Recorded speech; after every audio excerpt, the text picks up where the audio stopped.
We had completed our question number 6A, which is based on the theme, means expand and draw a flow chart. So we will complete now our second question, which is 6B. There is a question based on expand the theme and develop a story. Okay, so marking system for this is title and beginning. Expand the theme मध्ये काय आहे, title आणि beginning याला 1 mark आहे, vocabulary and grammar याला 1 mark आहे, appropriate points म्हणजे मुद्दे, एक्झाम्पल म्हणजे उदाहरण आणि मेसेज म्हणजे त्याच्यातनं काय संदेश मिळतो याच्यासाठी 2 मार्क आहे मुलांनो. हे 2 मार्क तुमच्या हातातले आहेत. तुम्ही उद्देश, मुद्दा आणि मेसेज संदेश काय देता, बरोबर आहे. लॉजिकल ऑर्डर आणि कन्क्लुजन तुम्ही कशा प्रकारे सिक्वेन्स घेता, लॉजिक कसं लिहिता, त्याचं कशा प्रकारे लिहिता आणि कन्क्लुजन म्हणजे समारोप कसा करता याला 1 मार्क. असे टोटल 5 मार्क्स आहे. So be ready for this question. So या ठिकाणी मी एक एक्झाम्पल घेतलेलं आहे की सेवा सदन नावाची तुम्हाला एक दिलेलं आहे. सेवा सदन हायस्कूल सेलिब्रेट करताय स्पोर्ट्स डे, एवढाच पॉईंट दिलेला आहे. आता तुम्हाला एक्सपांड द थीम करायचं आहे. स्पोर्ट डे इन सेवा सदन स्कूल असं तुम्हाला दिलं, किंवा तुम्हाला दिलं की ॲन्युअल फंक्शन इन सेवा सदन. करा डेव्हलप. तुम्ही समारोप, तुमच्या वार्षिक समारोप पाहता शाळांमधले, you can just write it on. It is very simple.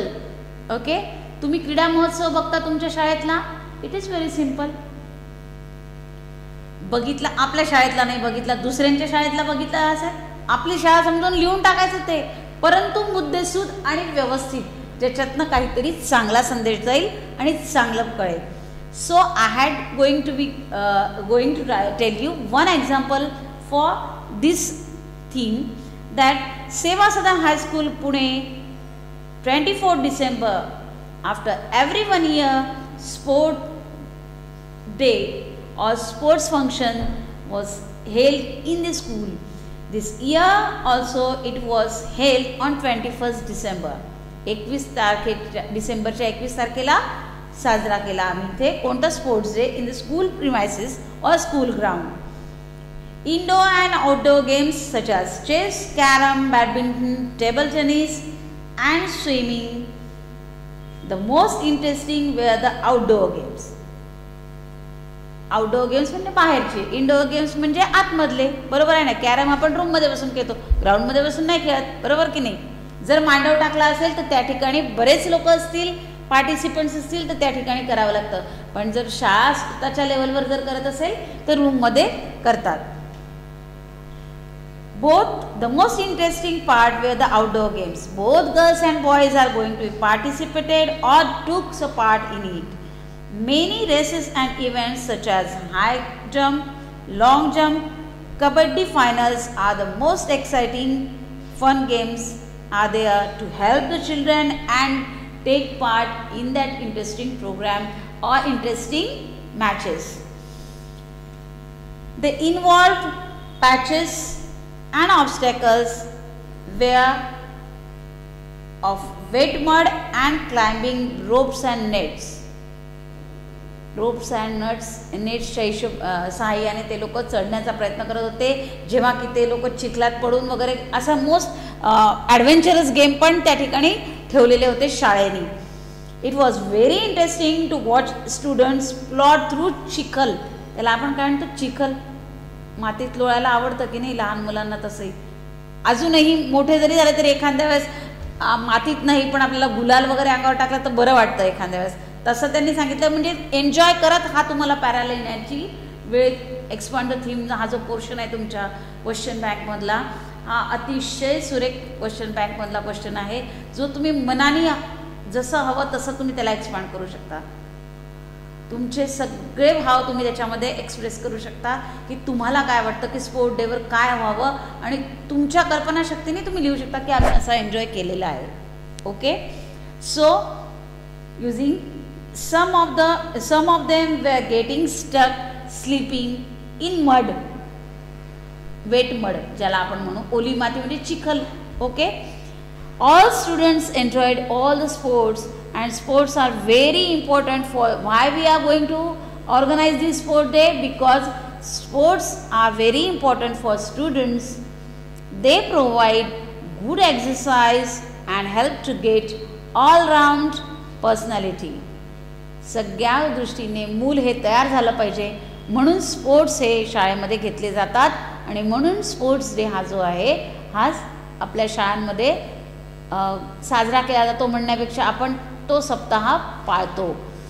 The sports day was a very exciting day in every students life. Okay, so here we are going to complete our first question, that is a part which is or question to develop a story from given beginning or end.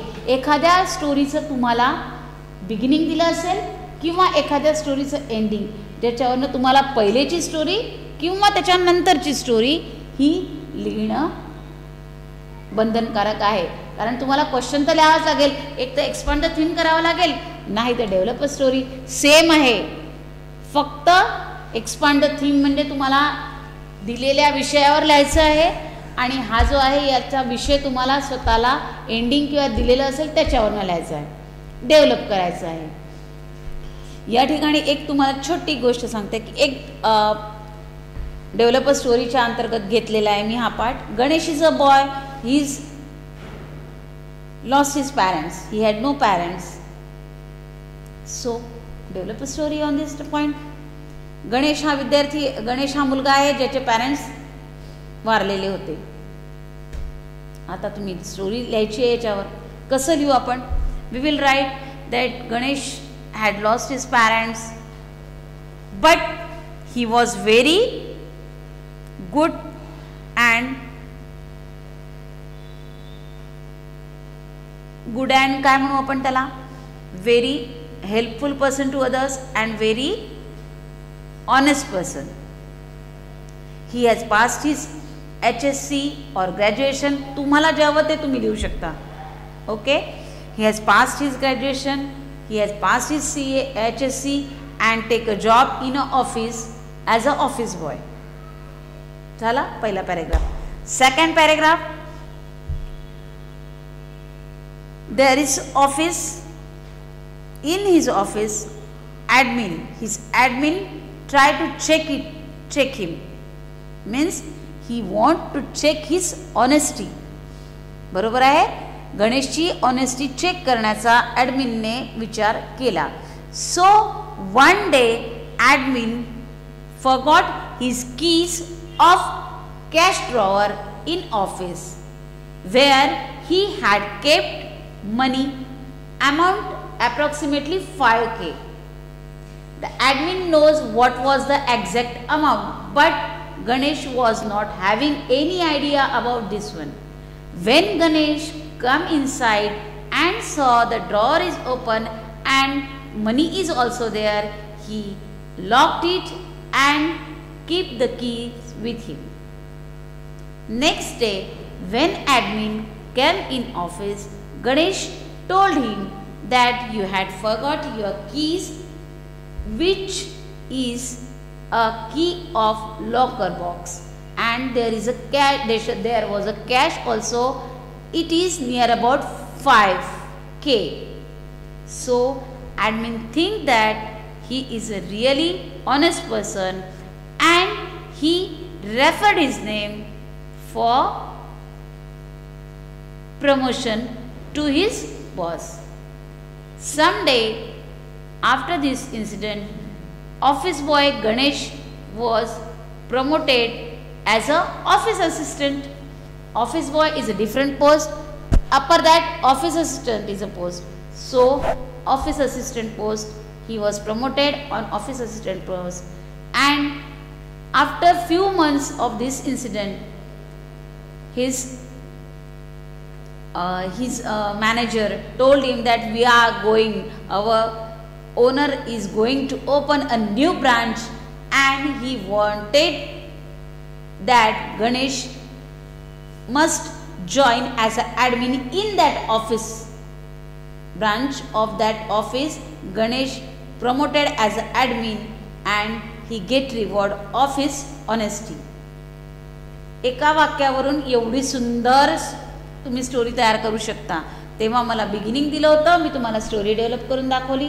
तुम्हाला end देऊ शकतं की Ganesh was rewarded as a part of his honesty, और Ganesh was awarded for his honesty. कसं काय ऑनेस्टीसाठी reward मिळाला त्याला. आधी स्टोरी तुम्ही डेव्हलप करा, एंडला हे घ्या. त्याच्यामुळे तुम्ही याला काय देऊ शकता, रिवॉर्ड ऑफ ऑनेस्टी और honesty is the best policy, तुम्ही याला शीर्षक देऊ शकता. So here we had completed our 6 question which is based on your theme, means your brain ability, how you are going to think, how you are going to present your thinking level in written based on expand the theme and develop a story. So student, try this well, you will get full marks. All the best.